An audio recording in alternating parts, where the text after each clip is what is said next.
मामा काय म्हणले?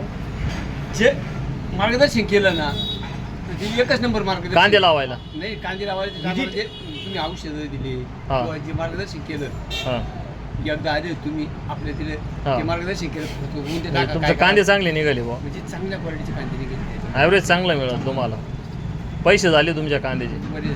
बरं रिअल ॲग्रोमध्ये येऊन तुम्ही समाधानी आहात का?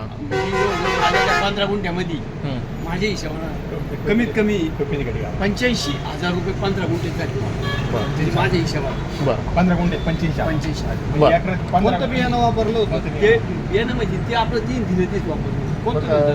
काय आता मला नेमकं मला नाव नाही नाव नाही नाही पण मला काय म्हणायचे, तुम्ही समजा रिअल ॲग्रोमध्ये येते माझ्याकडं, समाधान आहे तुमचं. तुमचं याच्यामध्ये समाधान आहे का बुवा? तुम्हाला समाधान रिझल्ट म्हणजे चांगले मला भेटत चांगला आहे? result चांगला मिळाला भाऊ, हां चांगल्या क्वालिटीचा रिझल्ट मिळाला. हां आणि त्या 15 गुंठ्यामध्ये एवढे पैसे झाले म्हणजे या भाऊ नसताना एवढे पैसे झाले.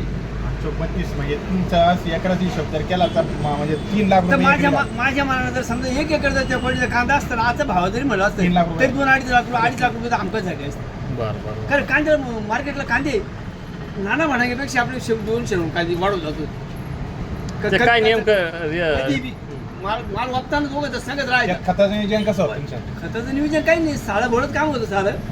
म्हणजे आणि रस्त्याला पाहिलं पण ते हे झालं का, या दुकानात येऊन तुमचा फायदा झाला का? फायदा झाला चांगला. रिअल ॲग्रो सर्व्हिसेस सावळीवर येते येऊन तुमचा फायदा झाला चांगल्या का? क्वालिटीचा फायदा, चांगल्या क्वालिटीचा म्हणजे मग तुम्ही शेतकऱ्याला काय सांगशाल बुवा? शेतकऱ्याला मी हेच सांगत आलो ना आतापर्यंत. नाही, काय सांगणार? मला- काय सांगणार? मला तर सल्ला चांगला पुढं मिळाला. काय हां सांगा हां तुम्ही किती कस्टमर घेऊन यायचे इथं पुढं दुसरे इकडे मी आतापर्यंत जवळजवळ 5-50 माझ्या कॉपरेटलीच पाठवलेली इथे.